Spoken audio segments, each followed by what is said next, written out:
Hi, welcome to another Asian Agribiz podcast. I'm Arif Fahrudin.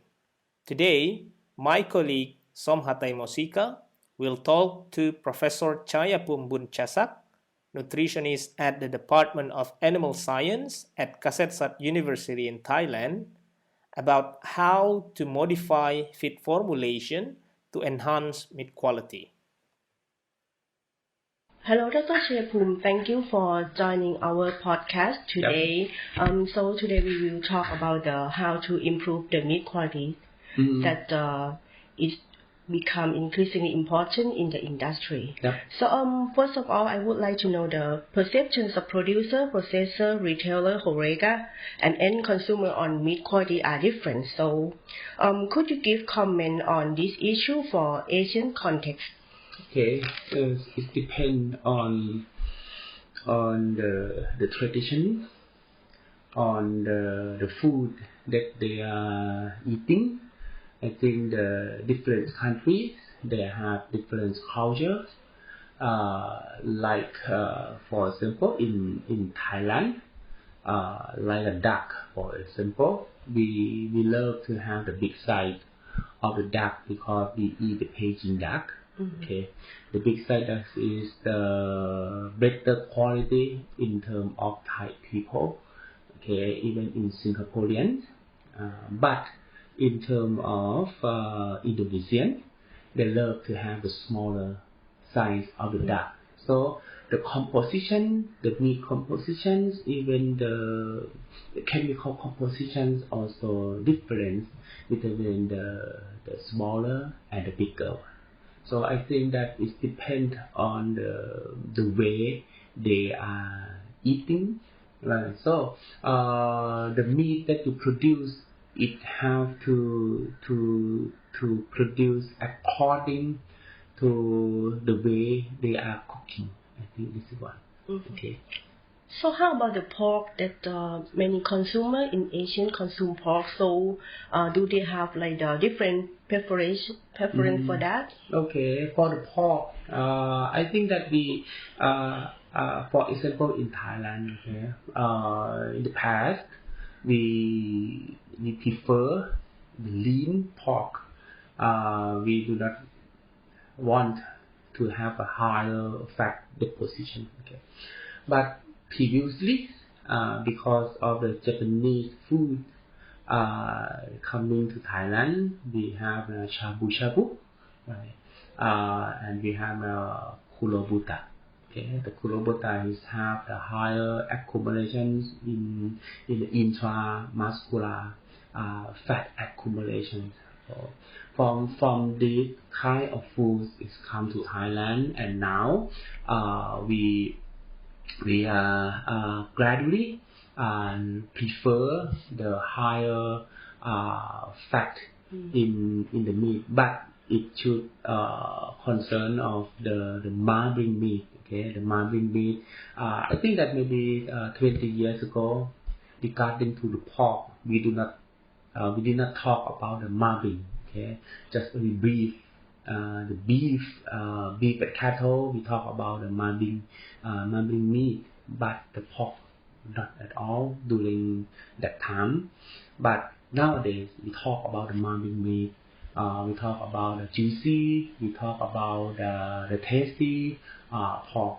That this is the thing that I am noticed. And another thing is from the Chinese, okay? Because of the economic of the China improving, and they have higher income, and then for the Chinese food in general quite oily, and then they love to have the juicy, tasty pork, and then so because of Chinese economy, and then Chinese food become popular, and then for the pork that have the higher fat accumulation or the fat content is the more popular now. Okay. So how can we manage the quality of fresh meat through nutritional manipulation?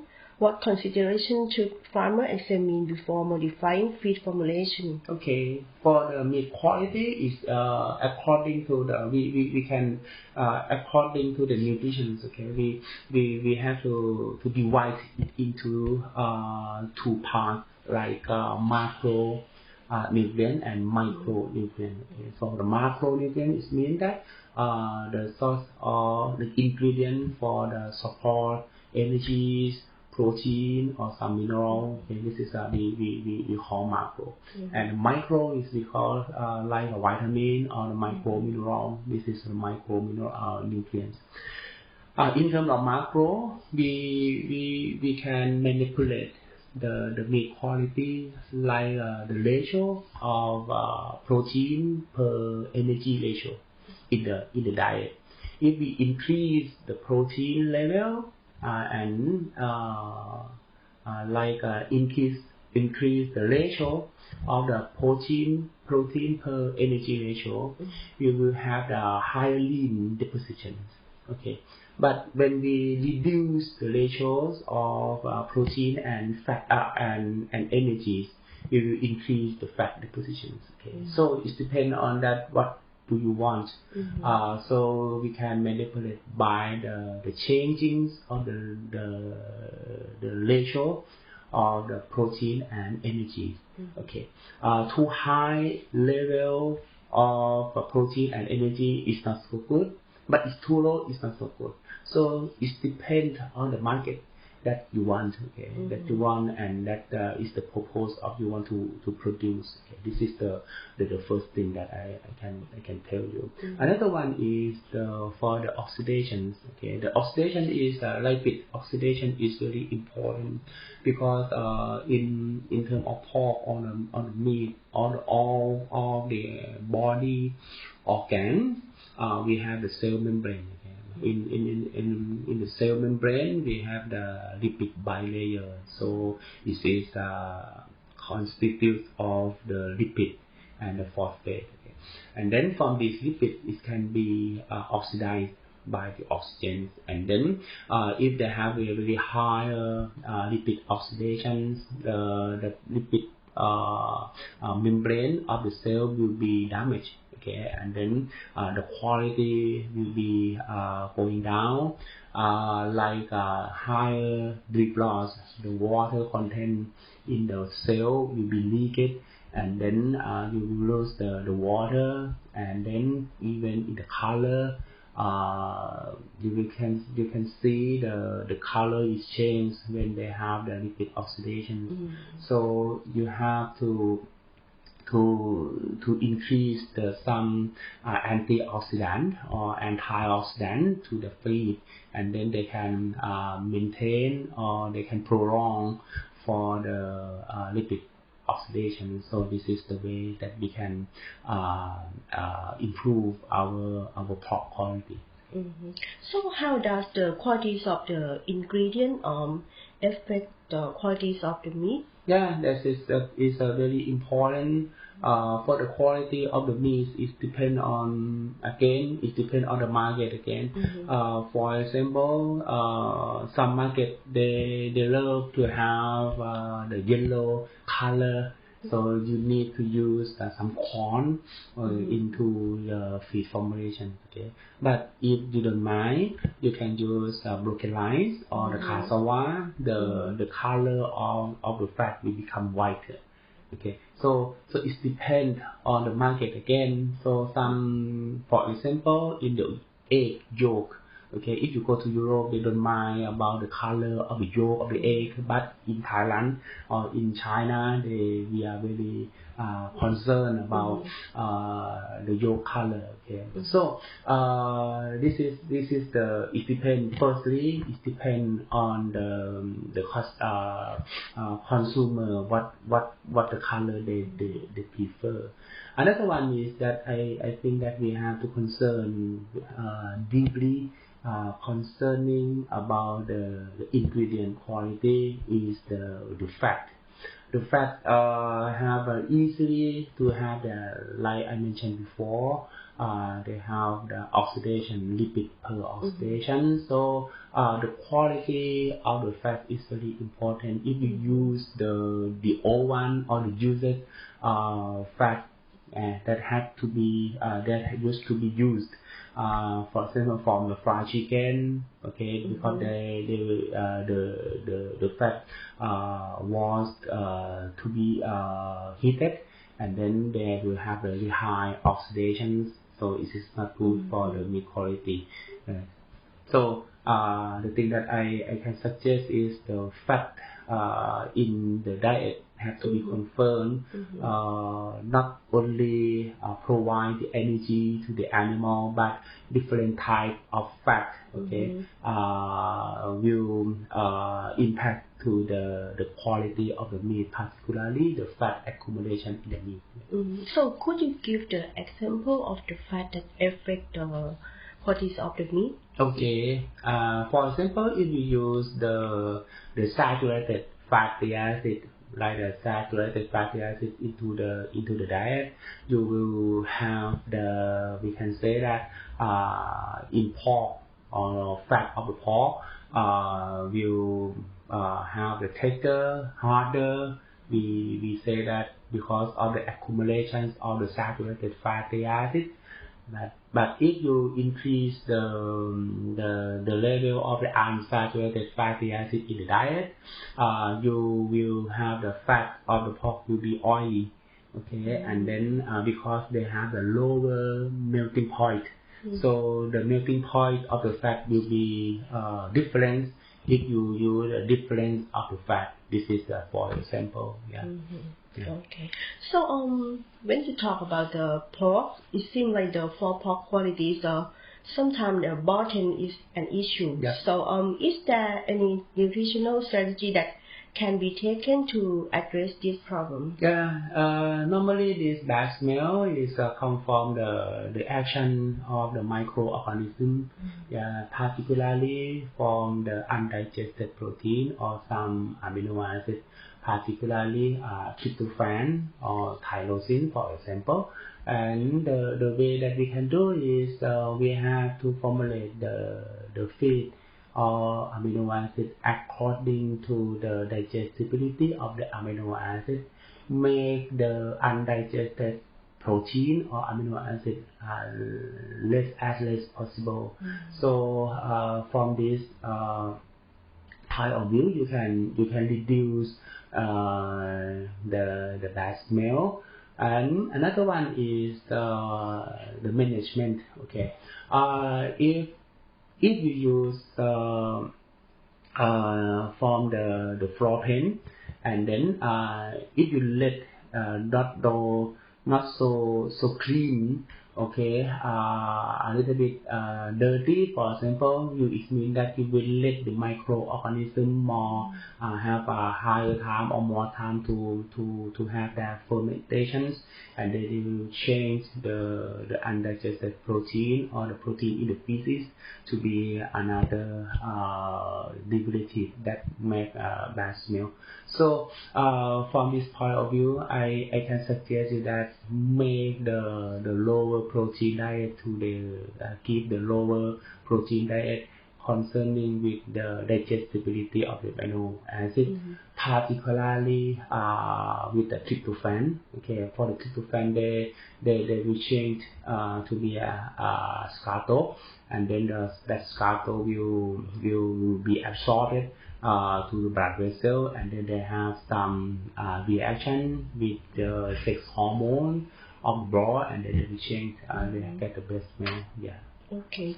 So how does the pH of meat become an important factor in the determining freshness, taste, and overall qualities of meat? Yeah. The pH is very important.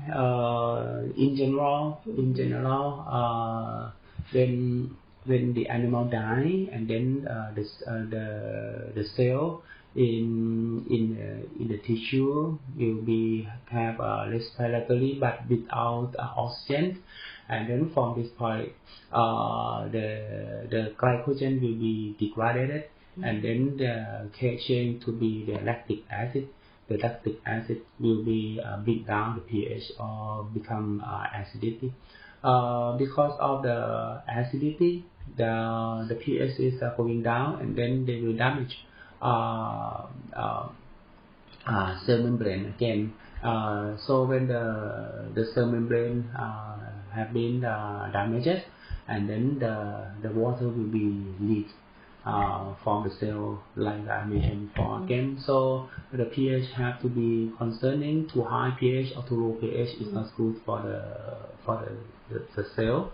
So we have to maintain the stability of the cell after we send the pork to the slaughterhouse, and then we have to maintain the status of the pH. If you have too high, like too high level of the pH, we will have in the chicken, for example, broiler chicken that they have the wooden breast. Okay, that they have the wooden breast. They also have the higher deep loss, the leaking, very high leaking of water from the cell, but it comes from the high pH. But in a normal conditions, the leakage of the water usually come from the lower level of the pH, that come from the changing from the glycogen to be the lactic acid. So what is the ideal pH level that the producers should have? Okay, it should have around 7 or 6.7 to 7, around that. Normally the pH in the meat around 7 or 6.9 to 7. This is the ideal that we love to have. So is it different from different type of animal, or just? Yes. Different type of the animal, pork, chicken, and duck. For example, the chicken tend to have the lower pH in the meat after we send them to the slaughterhouse, because the breast meat of the chicken have very high level of the protein and the glycogen compared to the pork, because pork they have higher fat accumulation rather than the broiler chicken meat. So it depends on the chemical composition. Like duck and pork, they have quite similar level of the pH when they die, because the duck meat we are calling them as red meat. Okay, the red meat, pork is also the red meat, but for the chicken, for the breast meat of the chicken, we call it white meat. So it's different type. Yes. I see. So could you please recommend any alternative feed ingredient that could help reduce production costs in Asia, particularly in Thailand? Okay, for the reducing cost, I think that we have to think that we have to concern. The first thing is the ingredients. I mean, for the energy and protein source, that is the big impact to the cost of the feed. Firstly, for the energy, and then secondly is the protein, right? But in general, we can reduce the cost of the feed if we formulate the feed like energy in terms of the net energy. Okay, if you still formulate the feed regarding to metabolizable energies, it should be more expensive than the net energies. So you have to change the system of your feed formulations. Another one for the protein, I just suggest you to formulate the feed or the protein according to SID or standard ideal digestibility. We will bring down the protein level, and then you can save the cost. But the problem is the data or the precision, the data that we use. Okay, this is just the whole problem. But if you try to use it and then gradually use the system, you can save the cost of the feed. Another thing is the feed additive. Okay, you can use the feed additive that they having metric value like the enzyme, like emulsifier that can improve the digestibility. And then if they can improve the digestibility, it means that we can save the cost. So the thing that I can suggest you when you doing your feed formulations, they have generally they have 3 leakage points. Okay, 3 leakage points. Like the firstly is from digestibility. If undigested food or undigested feed will be lost through the feces. Okay. Secondly is the urinary loss. Okay, if you produce the feed, I mean for amino acid, not so imbalanced. Okay, they will lose its amino acid or the nitrogen through the urine. So you have to save this one because you have to increase the protein synthesis using the amino acid balance. And then finally is the heat increment. Okay, normally the heat will be produced in the body and it will be loses around 20 to 30%. It depends on the species, it depends on the environment. But you can reduce the heat production or the heat increment using high very well balanced of amino acid and use lesser protein level and some with supplementation of the fat.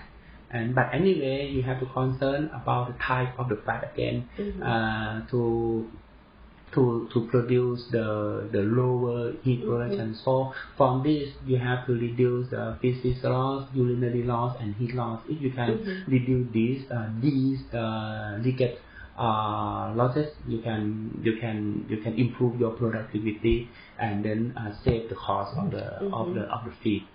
Thank you very much, Dr. Chaiyapoom, for sharing your opinions on the meat quality improvement. Okay, thank you're you. welcome. Thank you. Okay, thank you. Thank you for listening to our podcast, and we hope you gain important insights from it. Please subscribe to the Asian Agribiz channel on Spotify, Apple Music, or wherever you get your podcasts. For more information, please visit www.asian-agribiz.com.